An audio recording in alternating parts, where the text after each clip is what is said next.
Good morning, students. How are you? I think all you are fine, and some students have taking part actively in a class test, and those who are not attempting this question, please be sincere regarding to your study.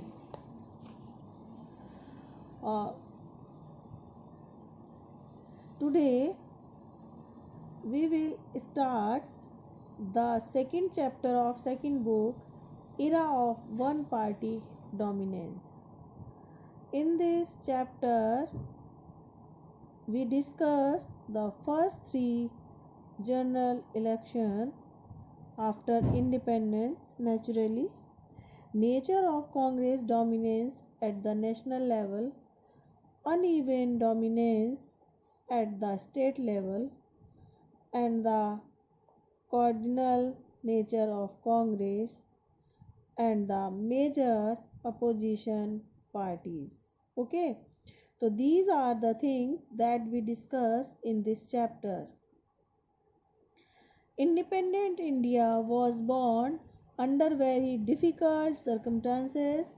India, so I think in the first chapter of second book, Challenges to Nation, we already discussed so many things like partition and the organization and reorganization of our states, and very naturally the economic condition of India and the violence and the resettlement of the refugees. These are the main problem that we just face, and we never think about these problems. They are all of sudden occur and came towards our country. India has many serious challenges, but out of all, the prime challenge was to establish an administrative remains leader in India were keen established democratic remains, which were not easy to those prevailing circumstances. जो बेटा आज हमें लगता है कि हमने बहुत easily ये सब गेन कर लिया, ऐसा नहीं था। 200 साल की गुलामी तो हमने अंग्रेज़ों की देखी और उससे पहले हम लोगों ने मुगल्स का देखा। तो ये चीज़ें हमारे लिए इतनी इजी नहीं थी कि एक तो देखो बेटा इतनी सारे रिसोर्सेज जो है वो एग्जॉस्ट हो चुके थे, और number 2 partition, number 3 princely states, और फिर उसके बावजूद भी हमने पहले ही दिन रात को हम गुलाम सोए थे और सुबह हर किसी के पास क्या थे, फंडामेंटल राइट से राइट टू वोट था। तो ये क्या था, डेमोक्रेसी को उस टाइम में जो है अडॉप्ट करना कोई इजी टास्क नहीं था। लीडर इन इंडिया वर कीन एंड एस्टेब्लिश डेमोक्रेटी। जो इंडिया के लीडर थे उस टाइम के, वो बहुत ध्यान से, कीन मतलब बड़े नेचुरली तरीके से वो इंडिया के अंदर डेमोक्रेसी को क्या करना चाह रहे थे, चलाना चाह रहे थे, इस्टेब्लिश करना चाह रहे थे, विच वॉज नॉट ईजी। वो उस टाइम की सर्कमटेंसेस को देखते हुए कोई ईजी टास्क नहीं था। ठीक है बेटा, इतना हो गया, आप लोगों को समझ में आ गया। आफ्टर ड्राफ्टिंग द कॉन्स्टिट्यूशन, देखो इंडिपेंडेंस के बाद 11th क्लास के अंदर आपने पढ़ा है 2 साल 18 महीने 11 दिन, याद है, नवंबर में हमारा कॉन्स्टिट्यूशन बन गया एंड 49 में वो रेडी हो गया था, बट हमने उसको अडॉप्ट किया 50 में। तो जब हमने अपना कॉन्स्टिट्यूशन ड्राफ्ट किया, it was brought into on 26 January 1950 and it was decided that country shall be run democratically elected government। तो उसमें हमने आपने प्रियम्बल के चार्ट भी बहुत बनाए होंगे, जिसमें India is a democratic socialist secular Republic, ये आपकी है ना प्रियम्बल है। तो हमने डेमोक्रेटिकली इलेक्टेड गवर्नमेंट से इंडिया जो है वो चलेगा, ये हमारे कॉन्स्टिट्यूशन के थ्रू हमने ये ऐसा डिसाइड किया। Okay, The Election Commission of India was set up in January 1950। बेटा इलेक्शन जो है वो बहुत सारे नॉन डेमोक्रेटिक कंट्रीज़ के अंदर भी होते हैं। तो ये हमने आपको 9th क्लास के अंदर बताया था कि इलेक्शन जो है एक मेन प्रोसेस होता है ना। जो डेमोक्रेसी में एक तो होता है बेटा every person has right to vote, है ना, adult person has right to vote, तो वो तो हमने अपने कॉन्स्टिट्यूशन के थ्रू दे दिया। अब आता है बेटा election, free and fair election. तो उसके लिए फ्री एंड फेयर कैसे हो, फ्री एंड फेयर करने के लिए हमने क्या करा, एक इंडिपेंडेंट बॉडी जो है वो क्या थी, इलेक्शन कमीशन, वो है, हमने उसको बनाया इंडिया के अंदर कि वो उसका वर्क क्या होगा कि फ्री एंड फेयर इलेक्शन जो है वो गवर्नमेंट जो है उसको वो इलेक्ट करेगी। ठीक है, वो फ्रीली जो इलेक्शन है उनको कंडक्ट कराएगी। ठीक है बेटा, आगे इतनी बात समझ में। कब बना था ये इलेक्शन कमीशन, ये आप लोग देखिए एमसीक्यू बेस्ड क्वेश्चन बनेंगे इनमें 1915 में, तभी जो कॉन्स्टिट्यूशन आया उसी में ये आ गया। ठीक है, ने आगे देखें, it was very difficult to conduct first general election. Election कराना इतने बड़े कंट्री में और जिसमें भी कि आपको पहले कभी नॉलेज ना हो, क्योंकि जो ब्रिटिशर्स थे वो भी इलेक्शन थोड़ी कराते थे, वो तो इनडायरेक्टली प्रोविज़न काउंसिल अपनी डायरेक्ट वहाँ से नॉमिनेट होके आ जाते थे ब्रिटिशर्स, है ना। तो क्या था कि इतने बड़े उसमें जनरल इलेक्शन कराना कोई इजी टास्क नहीं था। The boundary of the electoral the boundary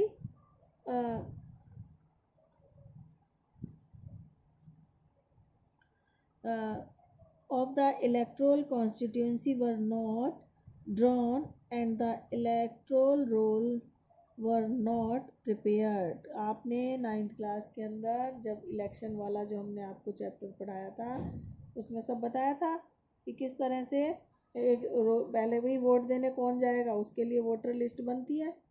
अब वोटर लिस्ट नहीं बनी हुई थी, कॉन्स्टिट्यूएंसी पता है, चुनाव क्षेत्र जिसे कहते हैं, कि जो पूरे कंट्री को चुनाव के लिए डिफरेंट जोग्राफिकल एरिया में जो डिवाइड किया जाता है उसे क्या कहा जाता है, कॉन्स्टिट्यूएंसी। ये देखो स्टेट होती है डिवाइड हो गई, पर चुनाव के लिए जो कंट्री को, जैसे कि मान लो बेटा आपकी सेंट्रल गवर्नमेंट है, उसके इलेक्शन के लिए हम पूरे कंट्री को 543 कॉन्स्टिट्यूएंसीज में डिवाइड करते हैं। इतना मोटा आपको समझाने के लिए मैं बोलूँगी कि जो जोग्राफिकली एरिया चुनाव के लिए हम लोग डिवाइड करते हैं उसको कॉन्स्टिट्यूएंसीज कहा जाता है। ओके है। अब देखो, तो ये तब तक जब प्रॉब्लम क्या आ रही थी कि तब तक कॉन्स्टिट्यूएंसी डिसाइडेड नहीं थी। नंबर 2, वहाँ पर इलेक्टोरल रोल भी नहीं तैयार हुए थे, वोटर लिस्ट भी नहीं बनी थी। ठीक है, both these tasks took a lot time as there were 17 crore eligible voters and the 15% of these eligible votes were illiterate। ठीक है, ये बहुत मुश्किल काम था उस टाइम में, क्योंकि उस टाइम 17 करोड़ लोग जो हैं वो जो एलिजिबल थे, मतलब जो वोट देने के लिए, मतलब इट मीन्स उस टाइम बेटा जो वोटिंग राइट था वो 21 ईयर्स का था। 21 साल को हम लोग एडल्ट मानते थे जब हमारा कंट्री जो है इंडिपेंडेंट हुआ। तो उसमें 17 लाख में से हमारे कितने थे, 15 जो % थे वो क्या थे, इलिटरेट थे, अनपढ़ थे, उन्हें नहीं पता था। These elections not only laid the foundation of democracy but also proved the critics wrong that election could not be held on the condition of poverty and the lack of education। तो इन जो elections ने ना सिर्फ यहाँ पर democracy की नींव रखी, बल्कि उसकी जो उसके क्रिटिक्स थे उन्होंने ये कहा कि इतने गरीब देश में चुनाव कराना कोई अक्लमंदी नहीं है। नंबर 2, इलिटरेट पर्सन्स के लिए चुनाव के कोई मायने नहीं होते। ठीक है, उन्हें नहीं समझ है। ठीक है, तो ये जो है ऐसा कह के उसकी जो है क्रिटिसाइज़ की गई। तो बेटा क्रिटिक्स जो है वो तो कहीं क्रिटिसाइज़ तो किसी भी चीज़ की होती है, कोई भी चीज़ 100% जो है वो पसंद नहीं की जाती है, ठीक है। कोई कहो कि कोई एक 100 में से एक बच्चा होता है जिसके 100 आउट ऑफ 100 आते हैं, अदरवाइज कुछ ना कुछ कितना भी इंटेलिजेंट बच्चा हो क्या होते हैं 99 98। तो इसी तरह ओके, ये हो गया। In the first general election the Congress party became the undisputed winner. तो पहला जो जनरल इलेक्शन हुआ उसमें कांग्रेस पार्टी बिना किसी भी डिस्प्यूट के, बिना किसी विवाद के, बिना किसी लड़ाई झगड़े के क्या हो गई, जीत गई। After these election in the next two election, ठीक है। तो पहले इलेक्शन कब हुए हमारे 1952 के अंदर हुए थे बेटा, फिर 1957 और फिर 1962। Also winning struck and Congress party continue. Congress party got the benefit of being the supreme of only party such a large scale। तो इंडिया में 52 में पहले इलेक्शन हुए, फिर 57 में हुए, 5 इयर्स का होता है ना हमारे इलेक्शन टर्म, और फिर हमारे 62 में हुए इलेक्शन। तो बिना किसी विवाद के इंडिया में जो है वो किसने जीते इलेक्शन, कांग्रेस पार्टी ने जीते। तो ये हो गया बेटा। बॉर्न इन 1885, ये बेटा आपके कॉम्पिटिटिव एग्ज़ाम में बहुत आता है। इंडिया जो कांग्रेस की जो फाउंडेशन रखी गई थी वो कब रखी गई थी 1885, और इसके जो पहले जो प्रेसिडेंट थे वो कौन थे, A.O. ह्यूम, है ना, वो अंग्रेज थे। तो party include newly educated working and trading class. तो पहले जो कांग्रेस बनी थी उसमें क्या था, उसमें जो एजुकेटेड मोस्टली बैरिस्टर्स जो लॉयर्स थे वो थे उस टाइम के, है ना, बहुत उस टाइम अच्छी चीज़ मानी जाती थी लॉयर होना, बैरिस्टर होना, बैरिस्टर बोलते थे उन्हें। वर्किंग एंड ट्रेडिंग क्लास, और इसमें डॉक्टर, इंजीनियर्स, जैसे बेटा फ्रांस में आपने देखा था ना, फ्रांस के जो हुआ था आपका फ्रेंच रेवोल्यूशन, उसमें जो है पढ़े लिखे लोगों ने चेंजेस लाए थे। इसी तरह कांग्रेस ने जो इंडिपेंडेंस की लड़ाई लड़ी उसमें ज़्यादातर लोग कौन थे बेटा, उसमें कौन कौन वर्क कर रहा था, यही थे अपने जो पढ़े लिखे लोग थे वह, और मिडिल बिजनेसमैन थे, और आपके क्या कहते हैं एजुकेटेड पर्सन थे सारे। It became the mass movement and farmer, industrialist and the entrepreneur, rich poor, rural urban were not accommodate. अब इसमें ये जब बढ़ा, ये मूवमेंट जब बढ़ा, कांग्रेस बढ़ती चली गई, तो इसके अंदर बहुत सारे लोग जो हैं वो इन्वॉल्व होते गए, जैसे कि फार्मर्स, है ना, और आपके इंडस्ट्रियलिस्ट, एंटरप्रेन्योर मतलब जो फैक्ट्री वाले थे, एंड द रिच, अमीर गरीब, गांव के शहर के सब लोग इसमें आगे जो है इन्वॉल्व होते चले गए। स्टार्टिंग में जब 1885 में क्या था बेटा कि सिर्फ पढ़े लिखे लोग और व्यापारी लोग, बिजनेसमैन लोग इसमें इंक्लूड थे। फिर आपने 10th क्लास के अंदर मैंने आपको पढ़ाया कि किस तरह से नॉन कोऑपरेशन जब हुआ तो गांधी जी ने सबको कहा कि इन्वॉल्व हो। जब फिर सिविल डिसोबीडिएंट मूवमेंट हुआ तो गांधी जी ने कहा लेडीज इसमें पार्टिसिपेट नहीं करेंगी तब तक नहीं होगा, दलितों को साथ रखना, मुस्लिम्स को साथ रखना। तो क्या था, जब हम इकट्ठे होकर कोई लड़ाई लड़ते हैं तभी हमें क्या मिलती है, तभी हमें उसमें हम लोग जो है जीत सकते हैं। तो स्टार्टिंग में 1885 कांग्रेस पार्टी जब फाउंडेशन हुआ तो इसमें सिर्फ पढ़े लिखे लोग थे, व्यापारी थे, है ना, लेकिन बाद में धीरे धीरे इसमें किसान, इंडस्ट्रियलिस्ट, एंटरप्रेन्योर, रिच पुअर सब लोग इसके अंदर इन्वॉल्व होते चले गए, वो सब कांग्रेस का पार्ट बनते चले गए, ठीक है। Congress was also the ideological coalition with the accommodate, extremist and the moderate, conservative and radical।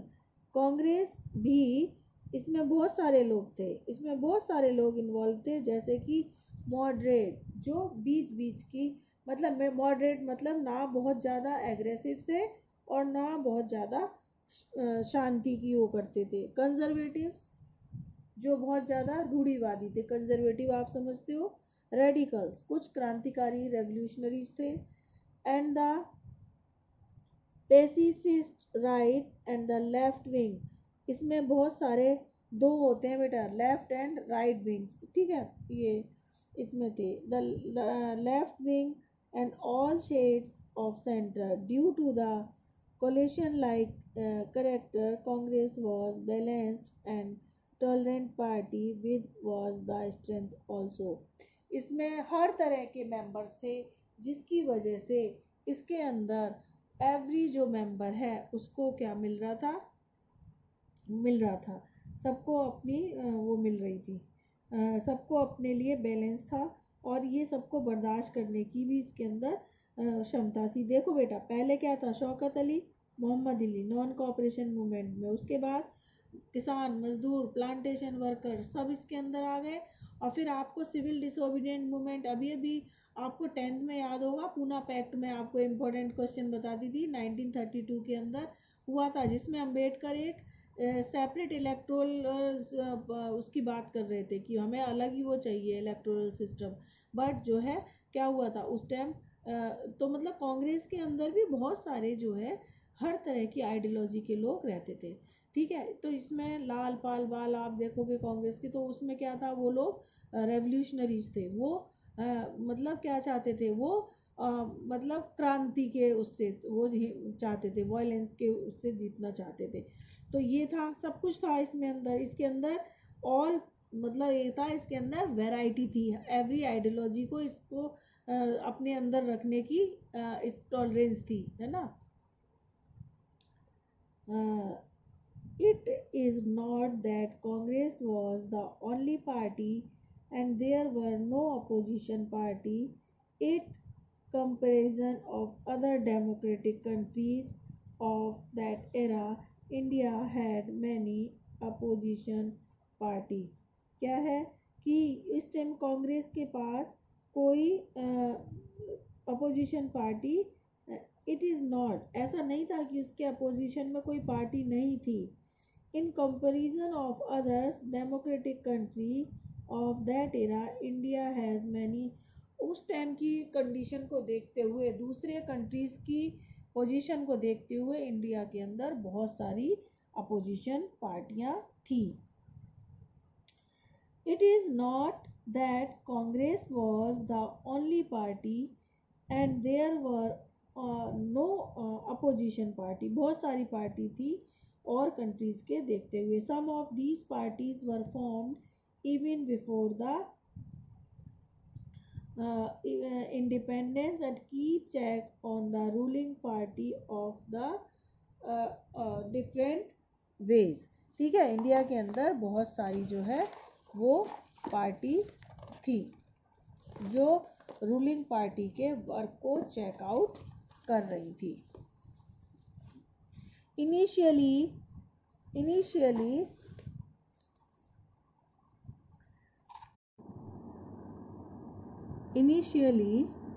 there was a lot mutual respect between the leader of Congress and those of the opposition, but it declined the party competition since Congress played a significant role in the freedom struggle.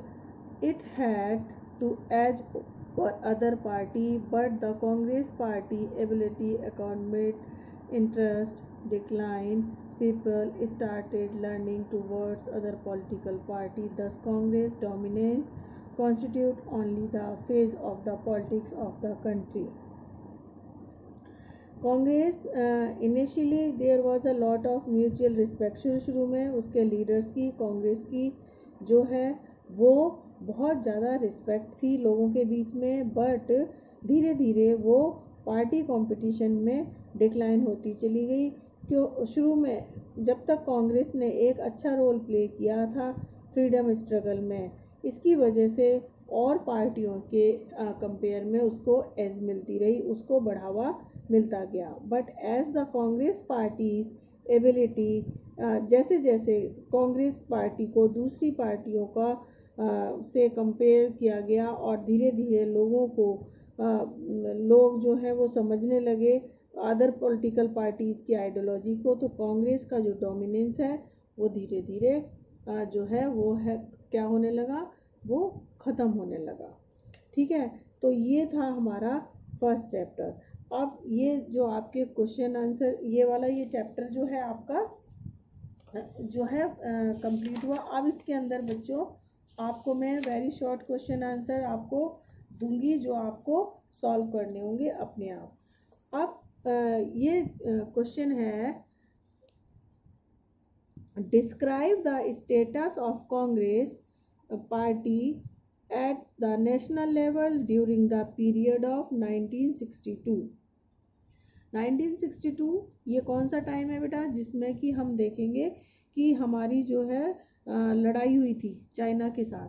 ठीक है, एक तो 47 में हमने अभी इसी 12th class में मैंने आपको बताया था, इससे पहली बुक जब हम डिस्कस कर रहे थे कि किस तरह से हमने आफ्टर इंडिपेंडेंस बहुत सारी वॉर भी लड़ी। एक तो हमने पाकिस्तान से 47 में ही लड़ी, फिर 62 में चाइना से हुई, फिर 65 में पाकिस्तान से हुई, फिर 71 में हुई पाकिस्तान से, और फिर 1999 में हुई। ठीक है, तो ये हुई। The status of Congress party at the national level was very strong.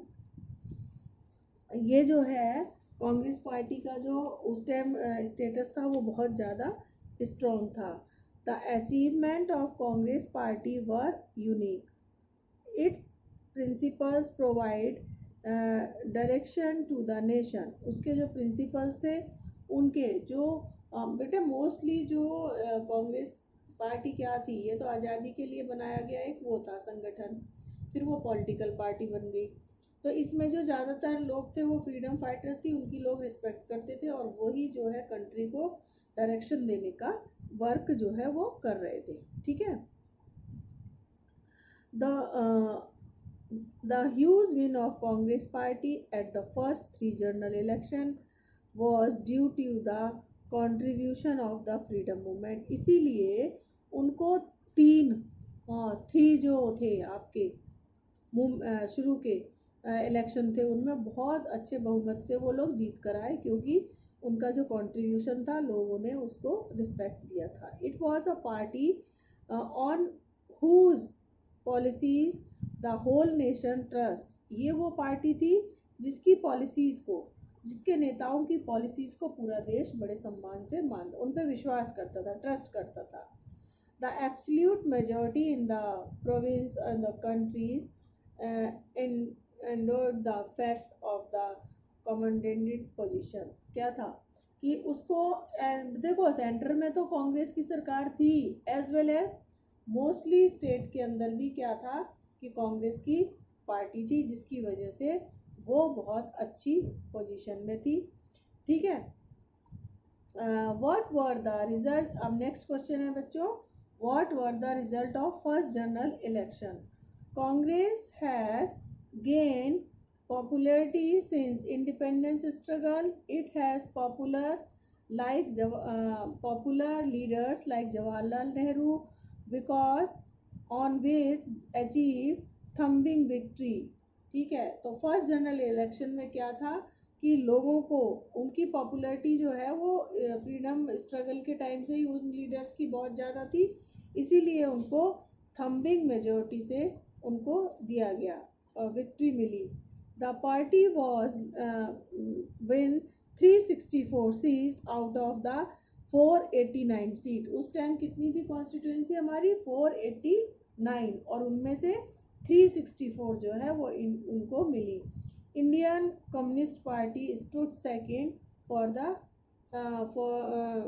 With the only 16 seats. दूसरे नंबर पर कम्युनिस्ट पार्टी, क्योंकि बेटा जो सोशलिज्म है ना, जो रशियन रेवोल्यूशन की आइडियोलॉजी थी, उससे भी जो हमारा कंट्री है वो कार्ल मार्क्स की आइडियोलॉजी से, लेनिन है ना, उनसे भी इम्प्रेस हुए थे, क्योंकि सोशलिज्म हम लोग भी इक्वलिटी के लिए सोशलिज्म समाज के अंदर जो है इकोनॉमिक रूप से भी हम इकोनॉमी चाहते थे, जिसको भी हमने अडॉप्ट किया था। और ये एक इंटरनेशनल ऑर्गेनाइजेशन बन गया था, है ना।